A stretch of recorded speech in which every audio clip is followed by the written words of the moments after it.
누군가에게 선물을 줄 때가 있습니다. 줄 때 나는 아무런 대가 없이 돌려받을 거 생각하지 않고 선물을 줄 때가 있습니다. 그런데 이 주는 사람이 아무런 대가 없이 주는 것이야 라고 말을 했습니다. 그런 마음으로 선물을 줘도 이 받는 사람에게 이 리액션을 기대하게 됩니다. 은근히 기대하게 됩니다. 선물을 받고 기뻐하는 모습 또는 선물을 받고 감사합니다의 말, 그런 모습을 기대하게 됩니다. 그 모습이 어쩌면 선물을 주는 이가 바라는 또 하나의 대가일 수도 있겠습니다만은, 그런데 내가 누군가에게 선물을 줬는데 그 사람이 이것을 받았는데 아무런 리액션이 없어요. 아무런 감사도 없어요. 그러면 이 선물을 주는 사람이 더 이상 이 사람에게는 선물을 주고 싶은 마음이 점점 사라지게 될 것입니다. 다음에 무엇인가 또 줄 게 생기면 다른 사람 줘야겠다라고 생각이 자연스럽게 들게 될 것입니다. 오늘 본문에는 그렇게 도와달라고 부르짖던 사람들이요, 우리 주님께 선물을 받았습니다. 근데 이 선물을 받자 더 이상 주님을 찾지 않습니다. 문제가 해결되자 더 이상 주님을 찾지 않았습니다. 10명 중에 9명이 리액션이 없었습니다. 예수님이 기대하시는 엔딩이 있었는데 주님이 한 명만 돌아와서 감사하다고 하자 나머지 9을 찾으십니다. 왜 나머지 9명은 감사하지 않느냐 말입니다. 문제를 해결해 준 사람과 문제를 해결받은 사람의 마음이 다릅니다. 주님에게도 우리와 같은 마음이 있습니다. 주님께 은혜를 받았습니다. 우리 주님을 모른 척 해서는 안 됩니다. 주님께 바른 감사의 모습으로 나아가기를 원합니다. 주님은 우리의 감사를 기다리고 또 찾고 계십니다. 본문을 보면 10명의 나병 환자가 등장합니다. 그들 중에는 사마리아 사람이 있습니다. 10명의 나병 환자들 중 9명은 유대인이고 1명은 사마리아 사람이었습니다. 그런데요, 그들이 나병이 걸리자 같이 살게 됩니다. 당시 이스라엘 사람들은 사마리아 사람을 어떻게 생각했습니까? 상종도 하지 않았습니다. 사마리아 땅이 멸망당했을 때에 그들이 이방인과 섞이면서 그들의 전통성과 바른 신앙의 모습을 잃었다고 여겼기 때문입니다. 그래서 유대인들은 사마리아인들을 같은 사람으로 보지 않았습니다. 경멸했습니다. 같이 있지도 않았습니다. 그뿐만 아니라 사마리아 땅도 밟기가 싫어서 그냥 통과해서 가면 빨리 갈 수 있는 길을 이렇게 돌아가기도 했습니다. 유대인 9명은 사마리아인과 같이 살 수 없고 어쩌면 마주칠 수도 없었습니다. 이런 사람들이었는데 놀랍게도요, 이 10명이 같이 부르짖고 있습니다. 같이 살고 있습니다.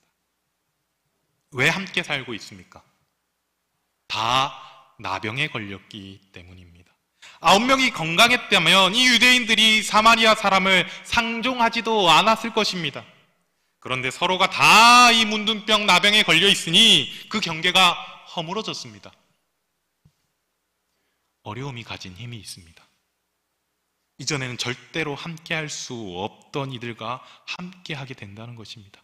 아무런 도움이 안 될 것 같은 사람도 내가 너무 힘들고 어려우면 그 사람이라도 나에게 도움이 되겠지라고 희망을 품게 됩니다. 차별과 교만이 나병 앞에서 사라지게 됩니다. 고난 앞에서 차별, 교만이 사라지게 됩니다. 이런 말씀이 있죠. 고난이 내게 유익이라. 시편 119편 71절 말씀입니다. 고난당한 것이 내게 유익이라. 이로 말미암아 내가 주의 율례들을 배우게 되었나이다. 아멘. 고난의 유익이 있습니다.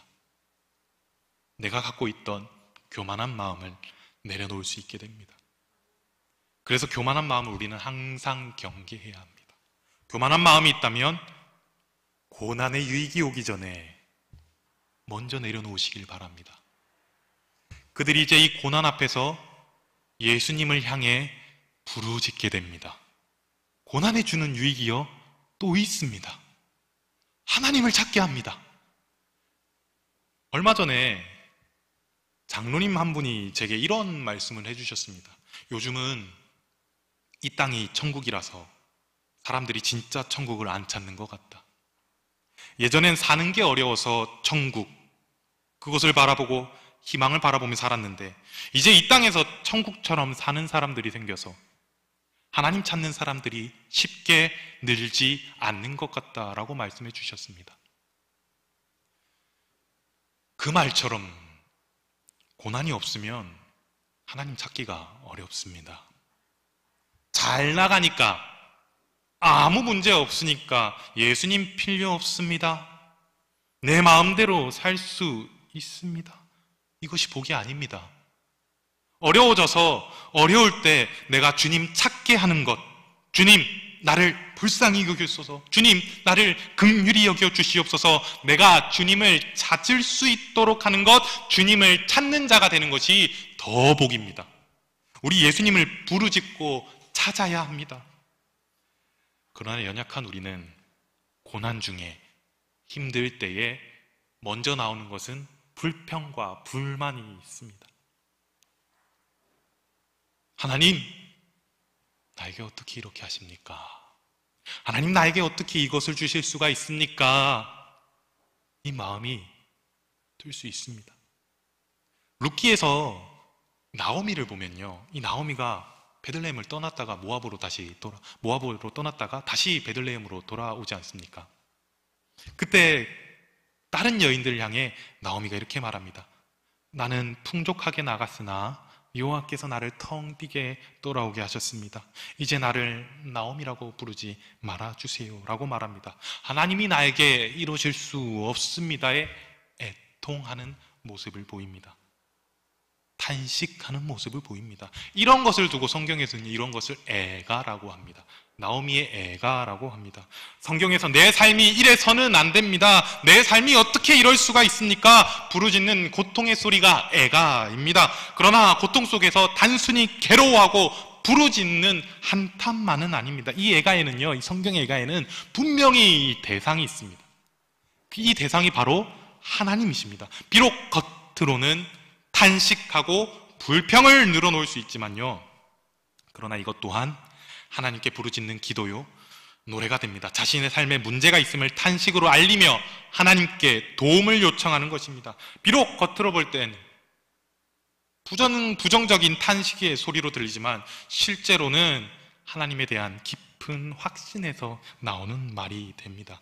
큰 절망 가운데 있더라도 하나님의 인애는 변함 없으심을 알고 그분께 호소하는 것이기 때문입니다. 어려움 중에 있을 때에 하나님께 도움을 구하십시오.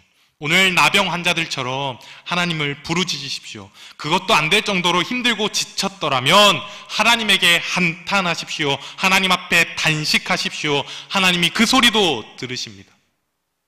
시편에는요, 감사의 찬양시 숫자보다 탄식하는 애가의 숫자가 더 많습니다. 감사의 찬양보다 불평의 애가, 불평의 찬양시가 수적으로 더 많습니다. 힘들 때는 하나님 앞에 그냥 편하게 내 속을 그대로 내려놓으시길 바랍니다. 고통 속에서 감사하기 어렵고 버거울 때는 하나님 앞에 단식하며 하나님이 나를 이 자리에 있게 하셨습니다. 단식의 소리를 내는 것도 하나님께로 나아가는 방법입니다. 애통할 때는 애통하고 애가하며 하나님께로 나아가야 합니다.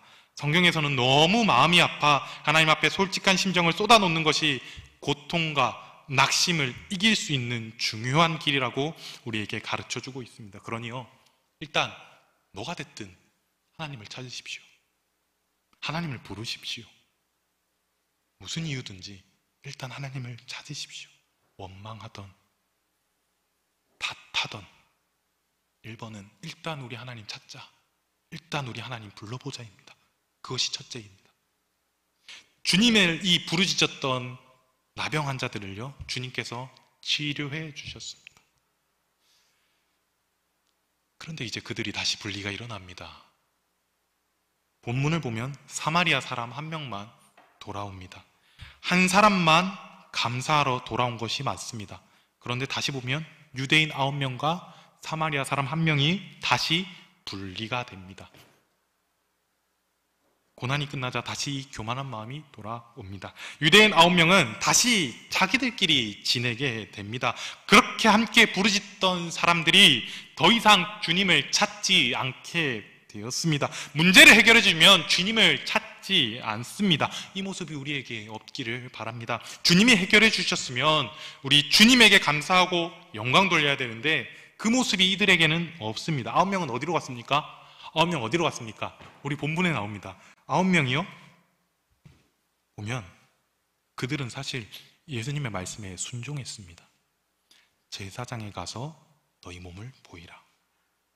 율법에 기록된 대로 예물을 성전에 바쳤을 것입니다.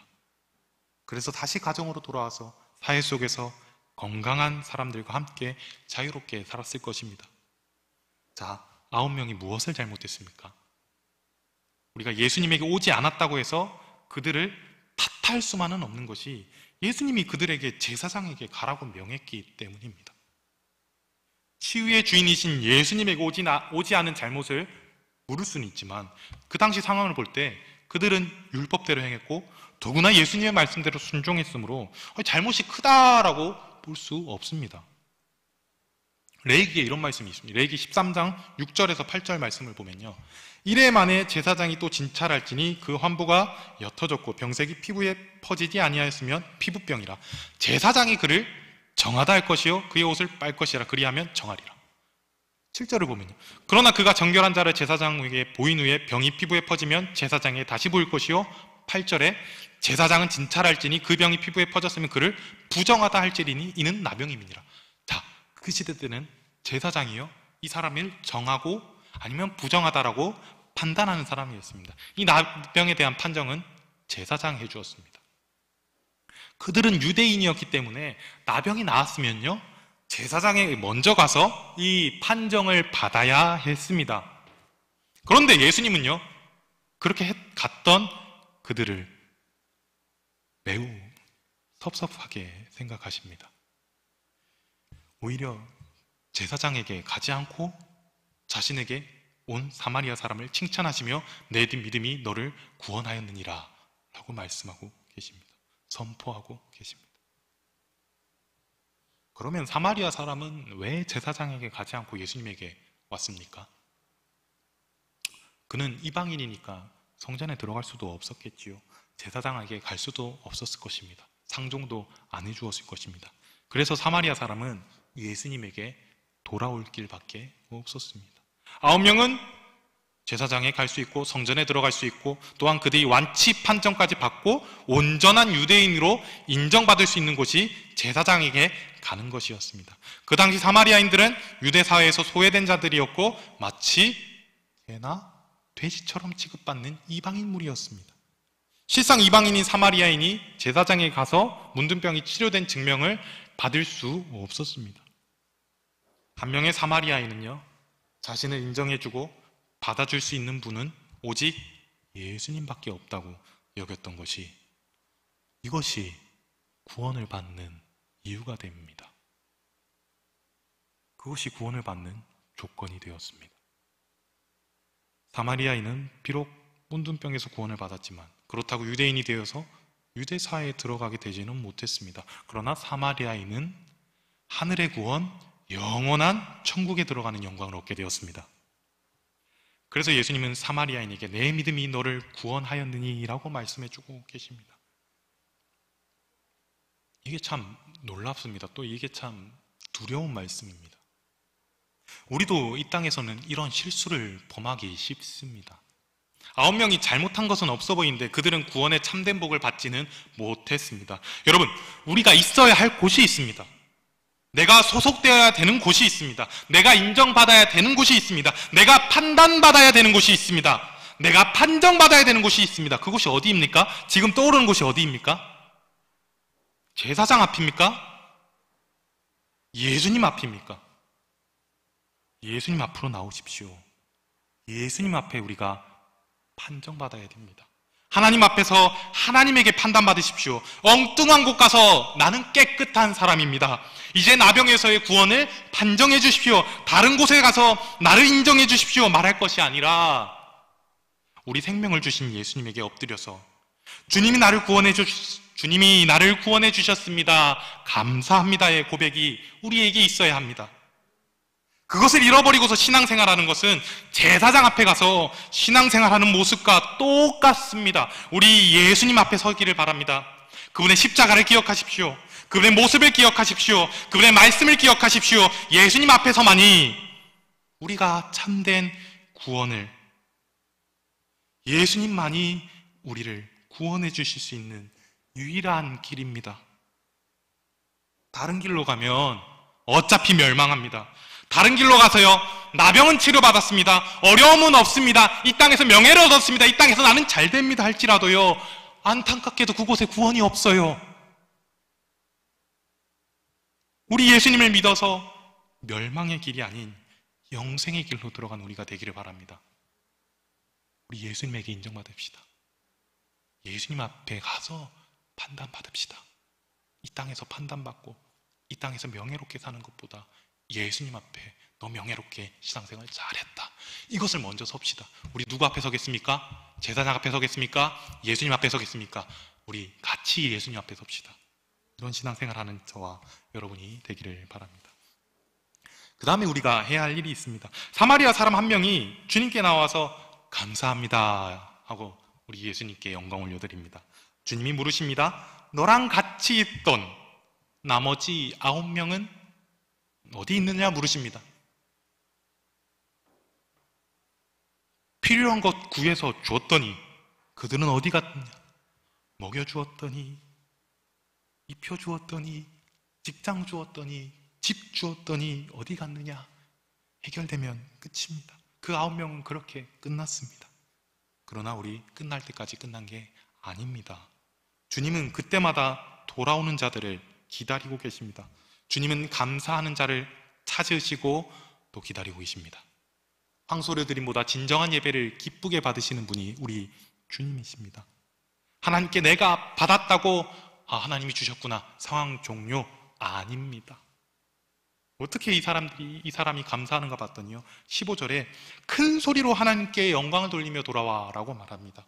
13절에서 주여 크게 외치는 모습과 15절에 큰 소리로 하나님께 영광을 돌리는 것이 이 같은 큰 소리지만 내용이 다릅니다. 그는 문제가 해결된 뒤에도 놀랍게도 큰 소리로 주님께 감사를 외쳤습니다. 이게 왜 놀랍습니까?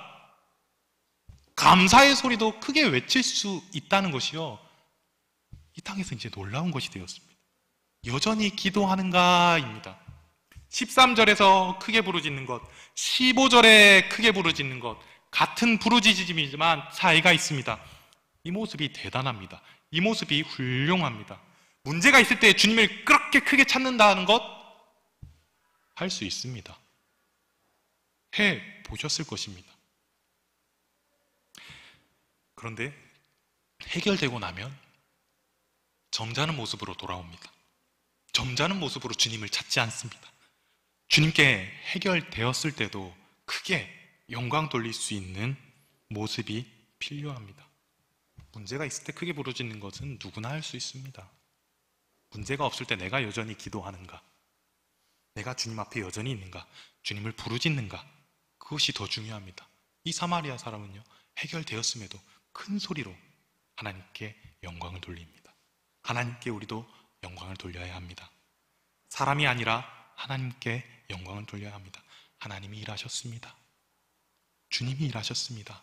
고백해야 되는데 어느 순간 해결되고 나면 내가 이걸 잘했구나, 내가 이 판단을 잘했구나, 내가 이거 사놓기 잘했구나, 잘했다, 아주 칭찬해. 누구를 칭찬합니까? 우리 하나님께 영광 돌리는 모습이 있기를 바랍니다. 문제가 해결되면 돌아오지 않는 사람들이 있습니다. 15절 하나님께 영광을 돌리며 돌아와야 됩니다. 돌아와야 합니다. 문제가 있을 때 나와서 기도했으면 문제가 해결되었을 때도 똑같이 또 기도해야 합니다. 이 모습이 16절에는요, 예수의 발 아래에 엎드려 감사하니 그는 사마리아 사람이라. 예수의 발 앞에 겸손하게 엎드립니다. 이 사람은요, 교만한 마음으로 돌아가지 않습니다. 겸손하게 엎드려서 주님을 구합니다. 주님을 찾습니다. 우리도 겸손하게 엎드려서 주님을 찾아야 합니다. 주님이 말씀하십니다. 일어나가라. 너의 믿음이 너를 구원하였느니라. 감사하는 자에게 주님이 더 큰 것을 주셨습니다. 믿음 좋은 사람이 어떤 사람입니까? 믿음 좋다고 하는 사람이 어떤 사람입니까? 오늘 예수님이 본문에서 정확하게 알려주고 계십니다. 믿음 좋은 사람이 어떤 사람입니까? 감사하는 사람입니다. 사마리아 사람이 다른 거 안 했습니다. 감사합니다 예수님, 감사합니다 예수님 했더니요, 예수님의 대답이 너의 믿음이 너를 구원하였느니라. 믿음이 무엇입니까? 감사의 모습입니다. 감사를 잘하는 것, 그것이 믿음이 좋은 것입니다. 감사 많이 하는 사람이, 감사를 잘하는 사람이 믿음이 좋은 사람입니다. 디모데 후서 3장 2절에는요 말세에 대해서 이렇게 말합니다. 사람들이 자기를 사랑하며 돈을 사랑하며 자랑하며 교만하며 비방하며 부모를 거역하며 감사하지 아니하며 거룩하지 아니하며. 감사하지 않는 것이 말세의 모습입니다. 우리 감사하며 삽시다. 가정에서 주변을 한번 돌아보아도 우리 주님께 감사할 것이 얼마나 많습니까? 나를 괴롭히게 하는 것, 나를 감사하지 않게 못하는 것들이 있습니까? 그것보다 나를 감사하게 하는 것, 그것들을 보며 우리 감사하며 삽시다. 그게 믿음 아니겠습니까? 오늘 말씀의 결론입니다. 오늘 감사하는 나병 환자의 모습이 너는 내게 부르짖으라의 말씀대로요, 어려울 때 큰 소리로 부르짖는 모습을 보았습니다. 그리고 감사할 때에도 하나님께 큰 목소리로 감사하는 모습을 우리에게 보여주고 있습니다. 감사로 하나님께 영광 돌려야 합니다. 하나님이 해결해 주셨습니다, 하나님이 도우셨습니다를 기억하며 하나님 앞에 겸손히 엎드려 감사의 모습을 취해야 합니다. 감사를 통해요 더 큰 감사가 생깁니다. 십자가를 통해 날 구원해 주신 은혜에 대한 감사를 우리가 절대 잊어서는 안 됩니다. 이것 앞에 우리가 서 있어야 합니다. 이것을 잃어버리면 우리의 감사가 바른 감사가 될 수 없습니다. 주님께 영광 돌리기 원합니다. 마지막으로 예수의 발 앞에 엎드립시다. 발 아래에 엎드립시다. 문제 해결 뒤에도 겸손하게 주님 발 앞에 엎드려서 주님을 찾는 저와 여러분이 되기를 바랍니다. 기도하겠습니다.